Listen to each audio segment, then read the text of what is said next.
Well, welcome to the show, everybody. And welcome to another world-breaking news as the news keeps changing every single day and every single hour. What we've got next, Dick? We're just going to hit the Putz Watch button because it's going to fit. So we're starting off today with Karoline Feckless. I mean, Factless. She's talking about Trump's State of the Union belch from her little Barbie the politician press room there. So let me just start with her. The behavior of Democrats last night was completely disgraceful. Okay, so let's check it out then. We've got a clip here. We're using a new AI lookup tool for our video database, so this should prove really useful as well here. And what you're doing is very disrespectful to the country, this country. That's back to you. Far more than a lot of people said they should have. Have you said thank you once? Oh, okay, so disrespectful, yes, but not really the clip we were looking for here. So let me just try this again. Disrespectful from the library here. You're gambling with the lives of millions of people. You're gambling with World War III. You're gambling with World War III. So it's the AI video selector thing here. I put in disrespectful and it finds Trump every time. So let me just try this with like a negative, a minus sign before Trump's name here and see what we find. The president did just put out a statement on his call with the governor, Justin Trudeau. Smug little bitch. But you see, disrespectful without Trump takes us right to Blondie Bimbo. So it sure does understand disrespectful. The problem is the Republican Party doesn't. She delivers that line with this comedic sort of look on her face as if it's just funny as hell. But if any other world leader or representative of one had even spoke remotely like that of Trump, he'd blow a bloody gasket, right? But she does, at least in this little clip here, admit what this tariff war is really about. And spoiler alert, it ain't fentanyl, fellow babies. They should get on it, start investing, start moving, shift production here to the United States of America where they will pay no tariff. That's the ultimate goal. See, now that's called the quiet part out loud, because the question was, what is the message to American auto manufacturers like Ford, GM, and Stellantis, Chrysler, Dodge? What's the message with this month pause on tariffs? And her answer says it all. This is not about fentanyl and illegal immigration. This is about a fight for production, manufacturing, and whatnot. So the American people are being sold a complete and utter sack of lies so that Trump can casually wield an illegal trade war and put pressure on America's allies and friends as he sees fit for his friends and his own financial gain. They are liars. Oh, who'd have thunk? Yeah, right? yeah. Who'd have thunk? We found a whole bunch of liars that lied in their in the race to get elected, and they've been lying ever since they got elected. Yeah. I mean, they are politicians. Politicians are supposed to lie, but not to this extent. Come on. Yeah. You know, you're looking at a situation where they are stripping down things so that the oligarchy can be in control. That's what's going on here, folks. Read it and weep. Anonymous just called it as well. But let's try to get something that maybe isn't completely Trump in our lineup, shall we? Well, yeah, well, moving on from that, because, you know, this fight with America and Canada, well, you know, that is going on. And, well, there seems to be a very prophetic story here because of the dramatic encounter between a bald eagle and a Canadian goose played out on the icy surface of La Salle Marina in Burlington, Ontario. A wildlife photographer, Mervyn Sequeira, very strange name, watched and captured the moment during his Sunday morning hike with his family. The 74-year-old, who has been photographing Canadian wildlife for 3 decades, witnesses what seemed to be like a doomed fight for the goose. Yes, the eagles came in, made several attempts to attack, swooping down in an effort to seize its prey. And at first, it appeared the goose wouldn't stand a chance. And then the crowd started booing. But despite its apparent illness, what? Despite its apparent... No, I'm not just move on. But yeah, it was unsteady on its feet and moving as if it had vertigo. What's that supposed to be? The goose fought back. After 20 tense minutes, in a surprising turn, the evil gave up and flew away. Come on, it's like Trump. I'll take that. I'll take that goose. No, I won't. I'll leave it. No, I'll have a go. No, I'll leave it. It turned its tail and flew away. Yeah, beyond any political interpretations, the encounter reflects the reality of nature.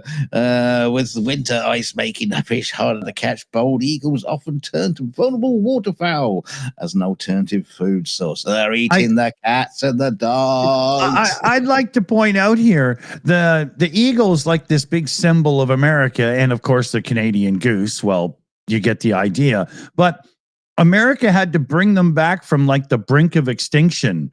We didn't. We got lots of them, man. It's not shitloads of them. Yeah, we see them all the time. Everywhere, like, you know what I mean? I think they have their own pub in town, you know, and they just, you know, go drinking, right? Yeah, they go around beating up bald eagles all the time. Coming over here with their fentanyl. That's funny.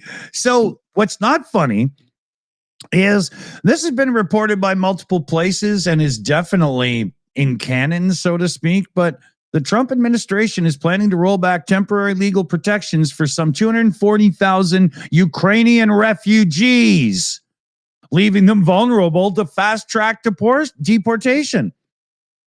The move to revoke the temporary resident status of the Ukrainians who fled, you know, the Russian invasion, could be expected as soon as April. It comes amid a broader Trump administration crackdown. You could see 1.8 million migrants. You know, we all know about the brouhaha coming from Trump about this whole thing, right? But plans to remove the temporary legal status for Ukrainians were reportedly on the table and underway before the Oval Office clash between Ronald Gump and President Volodymyr Zelensky. They were already moving ahead of this before that encounter even happened. How much more proof do you need that that was a setup and not an honest moment? Yeah. And this is just pure vindictiveness. Yeah. You know, there's no reason to send them back. You know, no reason whatsoever. Just apart from just Trump being a git. Yeah, exactly. It's personal vendetta. You know what this all comes down to? This is that damn thing with Biden's son and trying to get Ukraine to roll over and sell them down the river. This is that old grudge. That's what's playing out here. Shameful. Where are you here, Dunk? Oh yeah. Yes. So back to Trump again. When he was talking about on the State of the Union address to Congress, he was going on and on and on about the bloody transgender mice. These transgender mice, where Mickey goes to school one day, he comes home Minnie. Yes, he was off his tits going on about transgender mice. Well, as it turns out, the $8 million administration, government efficiency, Doge thing trying to get rid of, was actually a program for transgenic mice, not transgender. The man can't read. It's just. Now, a transgenic mouse is one that has the genome altered for the purpose of studying gene functions and for genetic engineering tests. It has nothing to do with changing its sex. However, the scientists using these mice have recently shown that they made these four little fuzzy little mice, which is a step towards reviving the woolly mammoth. And they gave us a picture of a woolly mammoth in case you're confused about mammoth and mice. Yeah, not elephant, mammoth. Mammoth, not mouse, not mouse, mammoth. Mouse. There is a side note from this study, though. It turns out that male mice were more attracted to each other once they had the cool long hair. So that's a thing. They're turning the mice gay. Yeah. Anyway, yeah. So, critics are arguing that attempting to bring back an extinct species resources would be better spent preventing animals from going extinct in the first place. Well, yeah, we'll just. You were going to say turning gay. I mean, it's the administration, right? Yeah.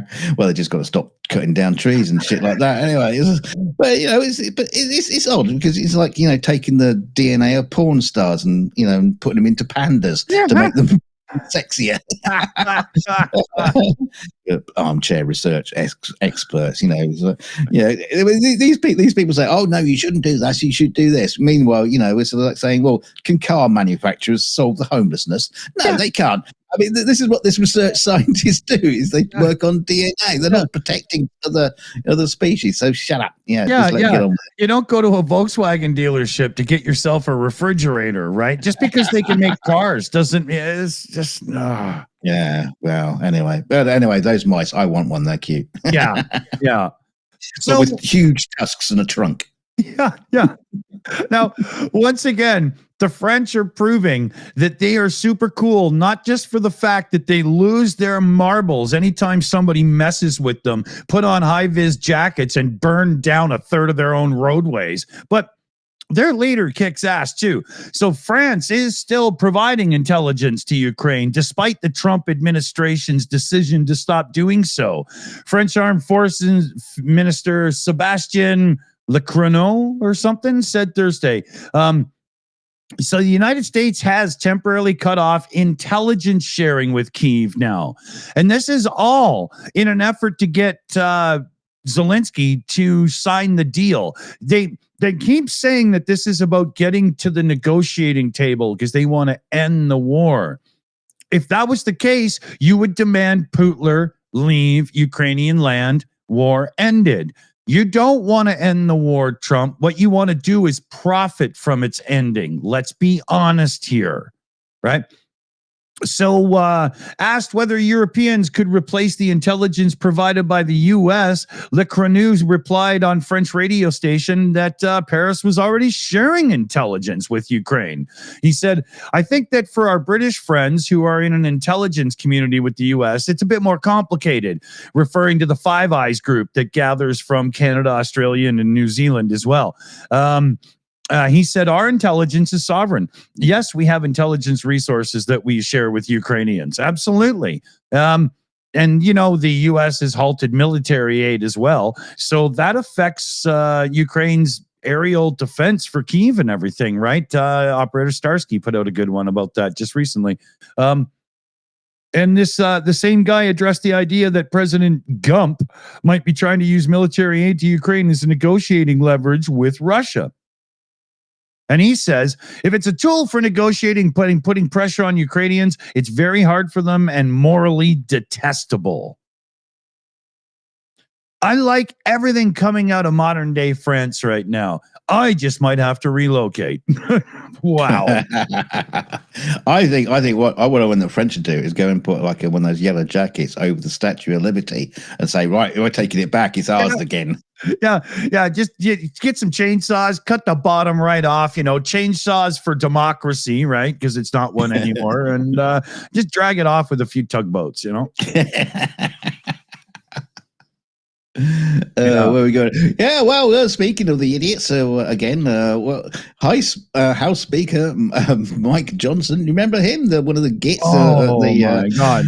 Hold on, let's do this correctly. Stupid putts. Well, anyway, his chief of staff, Hayden Haynes, was arrested on suspicion of drunken driving after striking a Capitol vehicle following President Donald Trump's joint address to Congress. He had a bit of a fine time. I don't have a picture of Hayden Haynes, but never mind. The incident occurred around midnight, just hours after Johnson presided over the House floor during Trump's speech. What the fuck is wrong with you? Yeah, according to the law enforcement sources, Haynes backed into a parked Capitol Police vehicle. He wasn't just drinking; he was wasted. He was subsequently arrested and then released, which should have been deported, with a citation to appear in court. The U.S. Capitol Police confirmed the arrest, stating they reported to the scene after the crash. Yes, well, of course they did. That's a help. That's what they're supposed to do. Unless Doja's got to them and they're out of a job. yeah. You can't arrest these people. You're fired. When asked if he was standing by his side and his aide, Johnson responded, I am, he said. His spokesman, Taylor Horsey, reinforced the speaker's support, citing Haynes' long-standing service and esteemed reputation among congressional staff. Despite the arrest, Johnson expressed continued confidence in Haynes' leadership within the Senate. Well, just running the pub, basically. Yeah. Well, he was quoted as saying, well, fuck, at least it wasn't a whore again, so. God, he should have been out. He was probably out drinking with Hagseth, probably, Yeah, somewhere at a local high school playground, Oh, that's Mrs. President. Okay, let me see here. Where am I? I'm totally screwed up here. I keep screwing up what I'm supposed to be doing. Oh, my next picture seems to be all screwed up, so I'm just going to go right to the funny pictures. It's Biden. Blame him. So you see this big dude taking out the little dude with the gun. That actually happened. A 17-year-old boy with a loaded shotgun boarded a plane at an Australian airport before being restrained by a pilot and two passengers. It's more like a passenger and a little bit of help. Barry Clark, the big guy, passenger who tackled the suspect, said the boy had posed as a maintenance worker and became agitated when he was questioned by a flight attendant.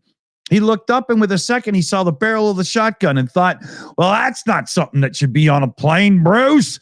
Right. So then he says, well, I saw the complete gun. Holy, we're in trouble. Right. So he jumped up and he split the two of them, instantly trying to push the gun away and get the flight attendant out of the way so that she wouldn't be in line of shot if the damn thing went off.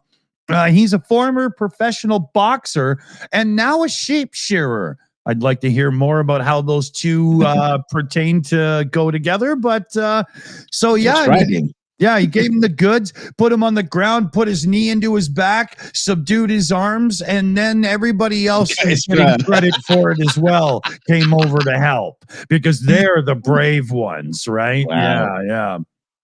Wow. Yeah. So when you read this story, don't get the idea that everybody else went heroic. Barry Clark did it single-handedly. How did the kid get in there with a gun in the first place? I know. They said that he went through a hole in the fence and then snuck onto the tarmac and snuck it or whatever, and it's just like, how can there be so many bad lapses around an airplane where I can't even bring my own freaking shampoo? Yeah. He disguised the shotgun as a snake. Yeah. No, sorry, lady. I just have a really big cock in my pants. It's double barreled. Oh man. Oh my God. Okay. Yeah. What is this picture? Okay, so a 3-inch flaming hot Cheeto, shaped like Charizard, Pokemon that is, sold for, wait for it. Okay, look, guess, Dick, guess. How much do you think it sold for? $12?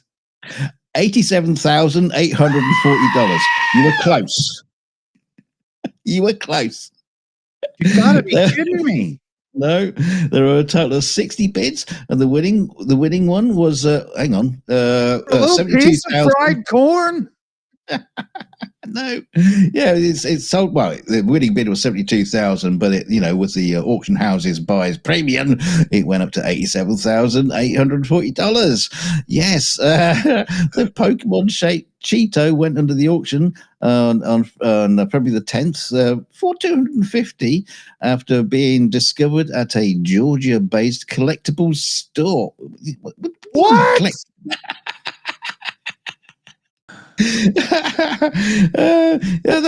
is wrong with Georgia? Was that somewhere between 2018 and 2021? Anyway, the Cheeto was not modified to look like Charizard. You'd be pleased to know. It was found to be naturally occurring. What, like fish in a pond? I mean, it's DNA. It's a transgenic Cheeto, probably. Well, then don't let it go to school. It's going to corrupt our youth. So the company put it into a nice little case with a little Pokemon style card on it, and they sold it. But unfortunately, for Pokemon shaped Cheetos, this is not the top selling Cheeto to exist, because another Cheeto in the shape of the late gorilla Harambe sold in 2017 for $99,900. Seriously, I'm literally just going to spend my afternoons now buying Cheetos and just looking for ones that look like shit, and I'm hitting eBay, man. Like, what? I know, it's crazy. Well, it seems like there may not be many Cheeto connoisseurs out there, but there are obviously some. Jeez, I wonder why. Frito-Lay itself used to run a Cheetos museum for uniquely shaped snacks. But it seems to abandon the idea. How many times can I hit that button? Apparently gave an award for $150,000 in prize money to people who submitted the top 10 best Cheeto shapes. Now the Cheeto inspectors among us must take to eBay or auction house for our own little snack. I'm trying to hold my hand back from the goat button. Press it. I couldn't do it. That's insane. Oh my God. Insane. Okay. All right. So let's see here. And now for something completely different. So yeah. So a day after offering Canada a 1-month reprieve on almost all of the tariffs due to that whole agreement we've got, used to be called NAFTA, now it's something stupid. President Trump has now threatened new tariffs as soon as Friday on Canadian lumber and dairy products. So it's just one of those things where one moment you get as your Trump, and then the next minute you get because I have common sense. And both of them just end up, I think that's not a very smart question, looking stupid. So he says Canada's been ripping us off for years on lumber and on dairy products. And we do actually have a really high tariff on American dairy, it turns out. But it doesn't seem to matter much, because all it does is make theirs the same price as ours, and we don't seem to buy much of theirs anyway. So he says it's going to happen Monday or Tuesday, something like that. Very unclear and up in the air. He says we've treated their farmers very badly. Where do we got here? Mary NG, I don't know how to say that. Our trade minister pushed back on Trump's comments, saying Trump's proposed reciprocal tariffs on dairy and lumber are completely unjustified. And the thing is he's bitching and complaining about these tariffs on dairy that we have on them. He says it's an unbelievable, terrible deal. Can't believe that, we're doing this to them and ripping them off and blah, blah, blah. Donald, if I may, just for one moment, Donald, the trade agreement that we operate under right now was yours. You dumbass.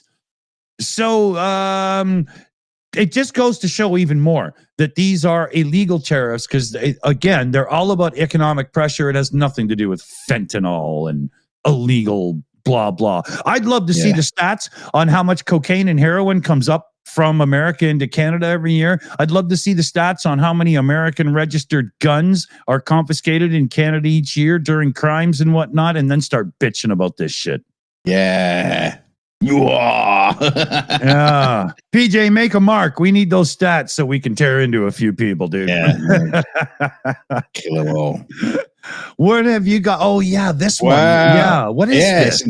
It's some good news because an Australian startup company has introduced the world's first commercial biological computer powered by living human brain cells. Oh, it's a pity there's not such a thing that actually does that naturally.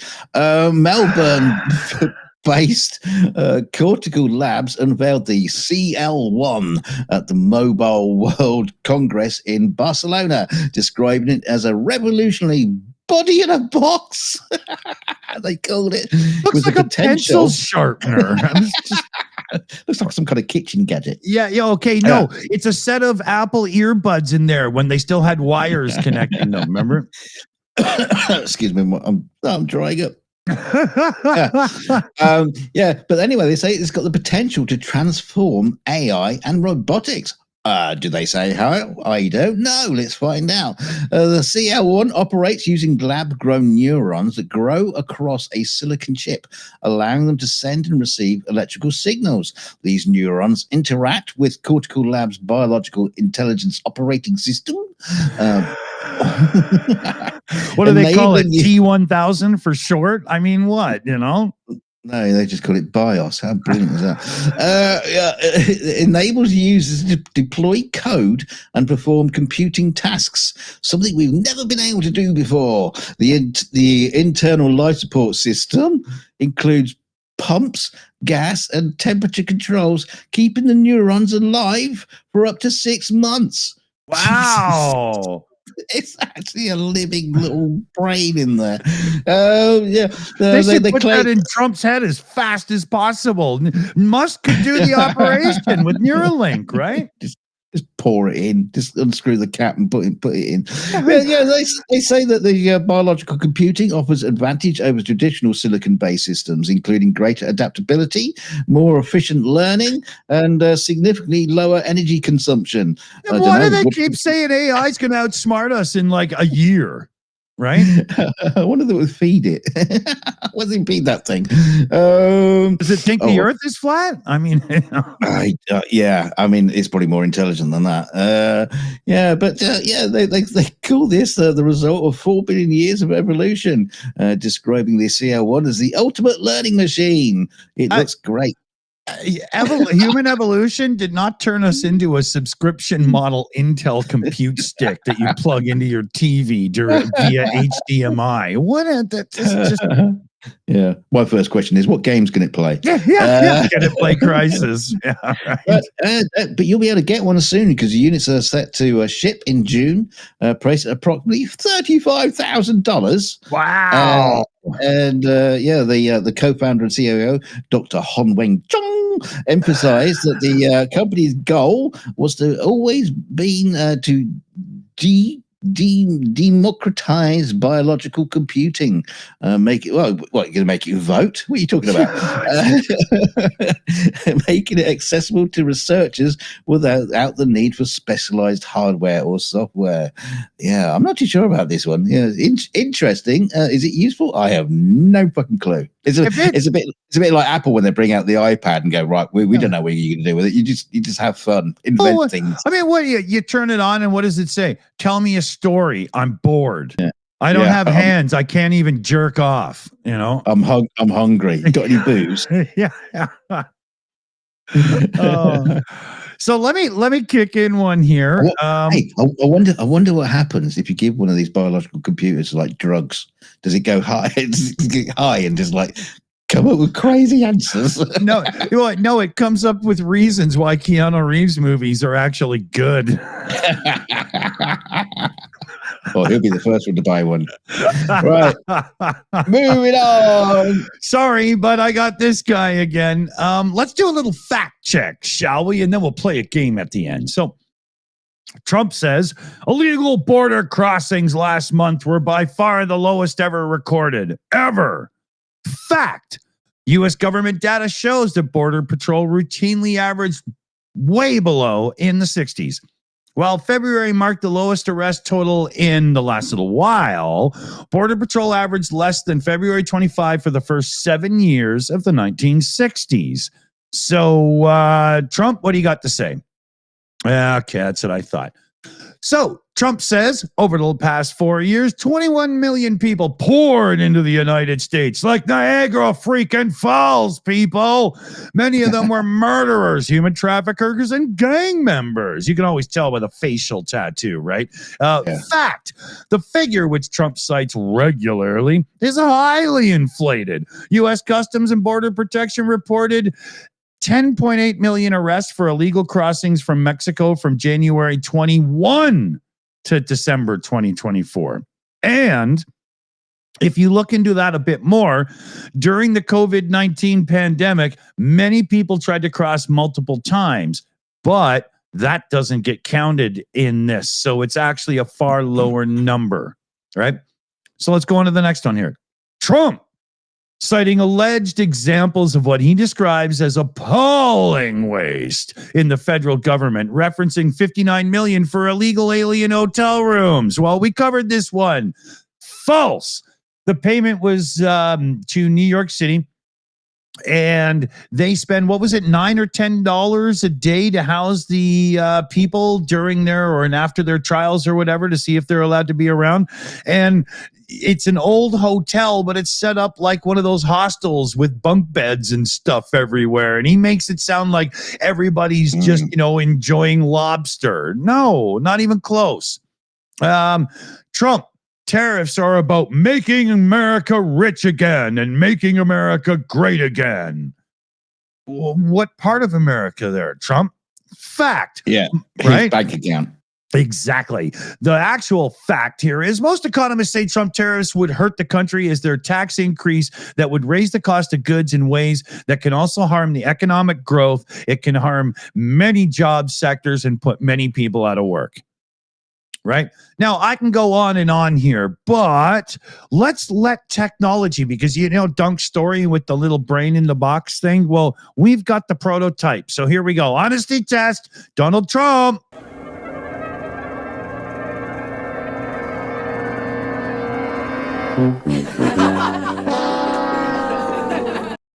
Sorry, pal. You blew it that time. I forgot to mention, don't forget the after show later, because we do actually have the CL1 as a guest on the show tonight. So looking forward for that. Yeah. Yeah, it's already had 2 lines of cocaine and 6 beers, so we should be all right. Where do you want to go? Well, there's a lot of hate in the world right now, and I think, quite frankly, there should be a little bit more. But an Ohio realtor, I can never say that word properly. I thought you were going to say reality star. So yeah, you didn't do very well. Keep going. I'll start again. I started again and failed first. I can't even say an Ohio whore, reality, realtor, a bitch. Yeah, a bitch. Yeah. Okay, a bitch lost her job after writing a xenophonic message. I hope Trump deports you on a Mexican restaurant receipt. The incident occurred at the Cazuela's Mexican Cantina in Columbus, Ohio, where Stephanie Lovins left a note for Ricardo, a U.S. citizen and waiter. Obviously, an illegal. His last name Montalban. Yeah, before leaving the restaurant, Stephanie Lovins scrawled a hateful message on her receipt instead of leaving a tip for the waiter. Ricardo, I hope Trump deports you, she wrote, adding 0, you suck, in the space. What a bitch. Yeah, I mean, he might have sucked. Yeah, we don't know, but still, come on. She did. We reached out for comment, and she did give us a reply.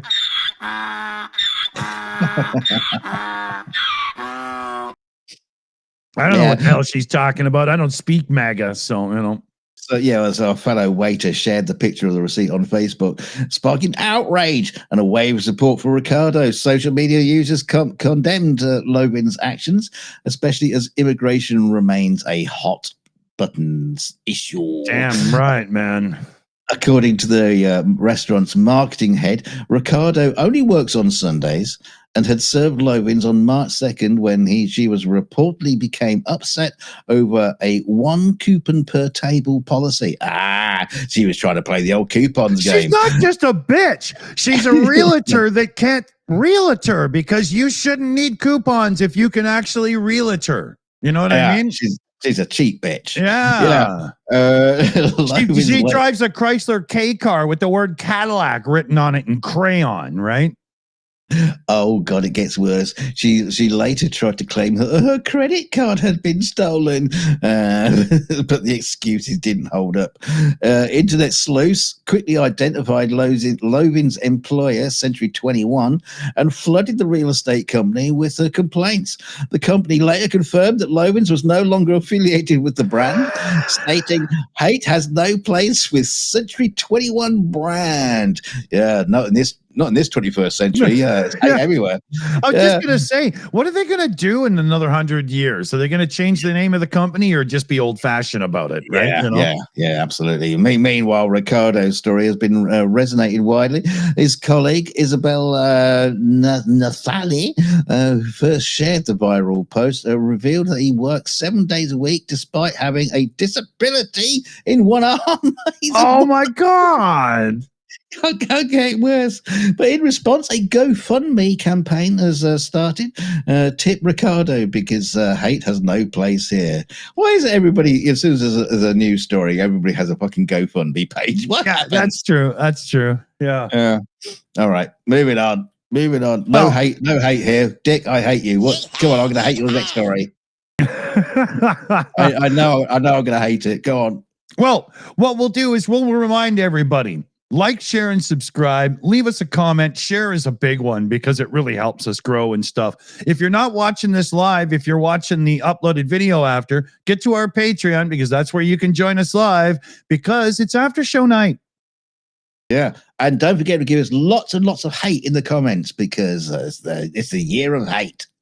That's right. I want to see everybody. Bring out their inner asshole. See you on the after show, everybody. Don't write that in the comments. Don't write that in the comments, please. Don't write Zeke Heil.